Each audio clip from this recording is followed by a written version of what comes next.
Well, this is exactly the group therapy session that I needed.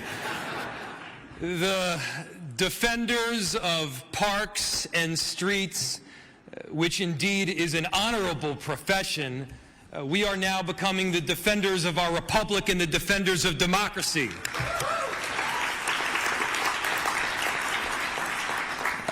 And it is heartwarming to be here with all of you because, you know, I see your name on amicus briefs.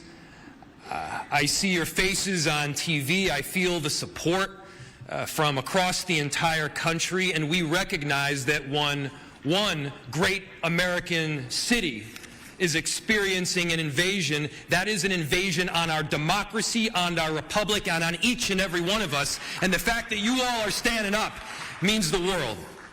Thank you.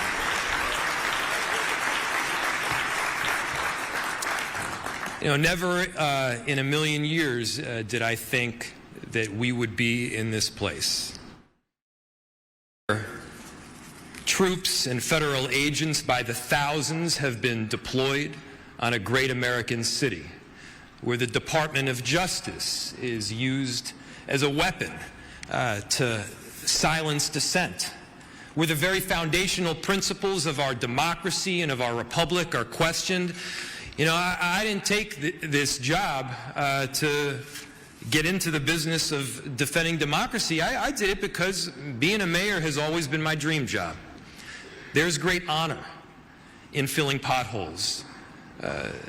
It is noble to keep people safe and to build affordable housing. That work which we do every single day is foundational to the principles of our republic, and all the same, we find ourselves in a different position right now. We are on the front lines of a very important battle. And it's important that we aren't silenced, that we aren't put down. This is not a time to bend our heads in despair or out of fear that we may be next, because if we do not speak up, if we do not step out, it will be your city that is next.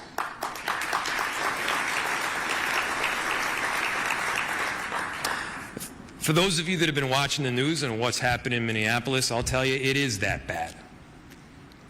People's constitutional rights have been trampled. Thousands of federal agents have descended on a city that has 600 police officers.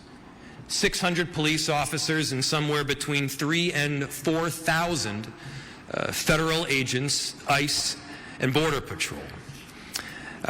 People have been indiscriminately pulled off the street.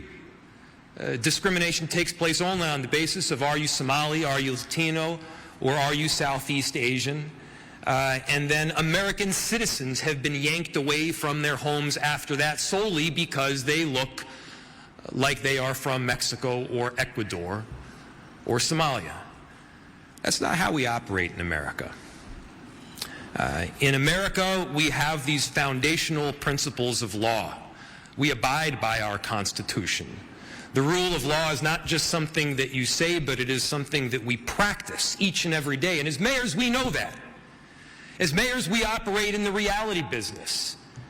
It is a reality that we've got to keep people safe on a daily basis. And by the way, we do that, partnering with a number of different jurisdictions, working with our federal government. In Minneapolis, we've worked extensively with the ATF and the FBI and the DEA, the U.S. Attorney's Office, to successfully drive down crime. And despite what you may hear on different media channels, crime is down in virtually every category and virtually every neighborhood of Minneapolis. Minneapolis is a safe city. It is less safe when chaos reigns supreme. It is less safe when families do not feel comfortable going to school or buying food at the grocery store because they're worried that their very family might get ripped apart. It is less safe when we have roving bands of agents marching down the street just looking for somebody who might be concerned. And I gotta tell you, everybody is concerned when you have that kind of occupation. And so we've been very clear. The Operation Metro Surge needs to end. This kind of conduct and siege needs to stop, not just in Minneapolis. It needs to stop nationwide. All right, we do have a better audio source for Mayor Frey. We're going to turn to that now. Stop nationwide.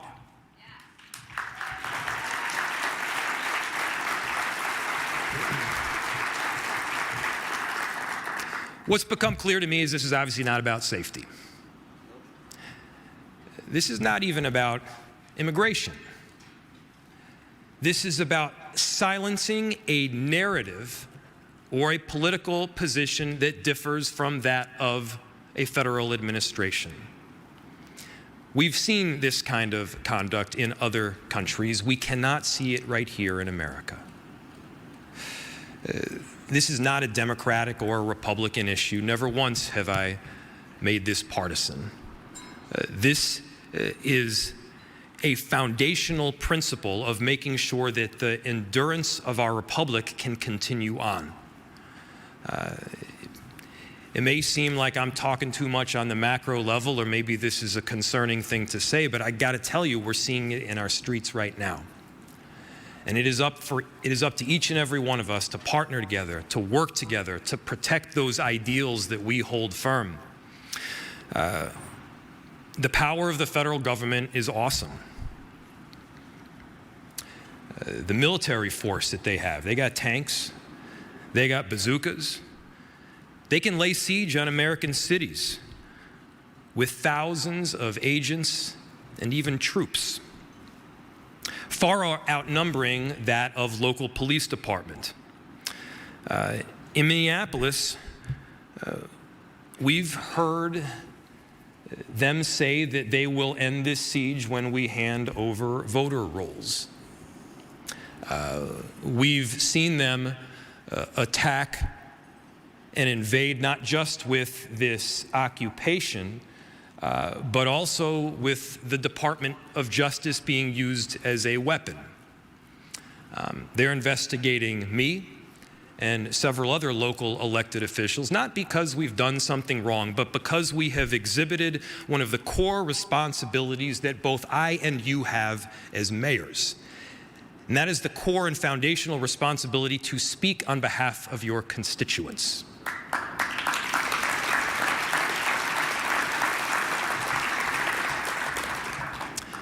I'm going to continue to speak on behalf of my constituents.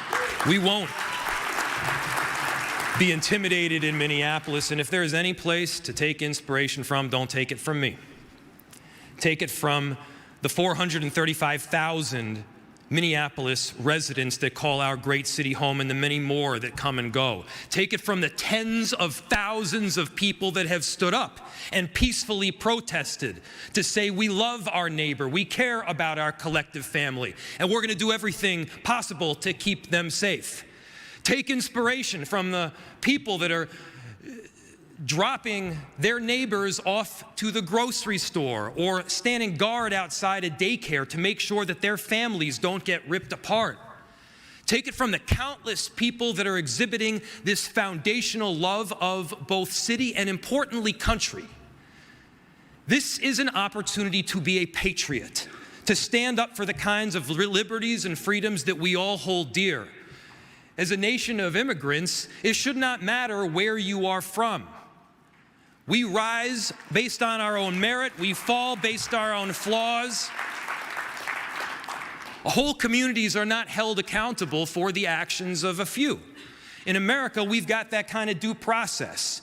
We got to stand by that due process where you actually have rights. Those rights are exhibited in the form of a court system. And the battlefield that we need to be operating on is that court system right now. Look, in cities, we have laws that we abide by. We have work that we need to do. And the reality is you can't exercise the extraordinary power that the federal government has to force nationwide outcomes on localized issues, leaving our own citizens as collateral damage in a hostile negotiation. By their own words, what we've seen this administration push for is this whole concept that might makes right. That might makes right. Stephen Miller has pushed for this concept, calling it the iron law of the world. That might makes right. Stephen Miller is wrong. Time and again,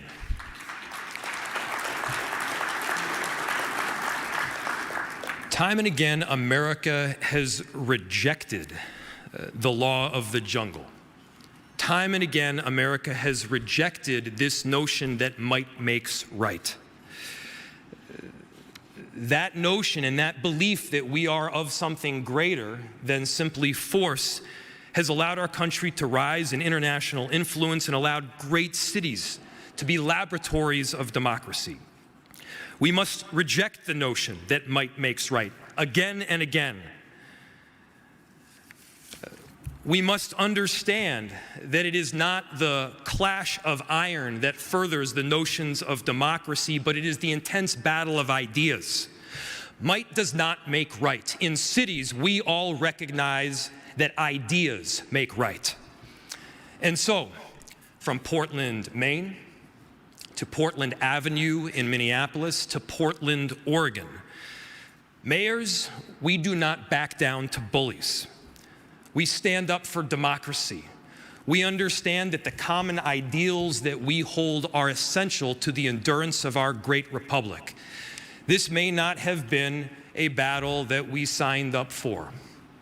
Each and every one of us entered public service for a different reason. Some of us entered to keep our cities safe. Some of us entered because we love to build affordable housing.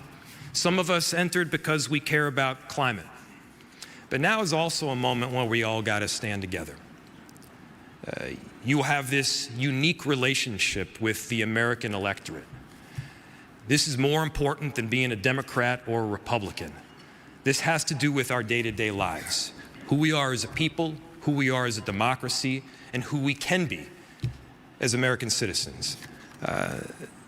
Mayors have that important role. I know that you will carry it out, and I cannot be prouder to be part of this tremendous team. And so, on behalf of all of these incredible Minneapolis residents that are going through a very difficult time right now, to say the least, thank you.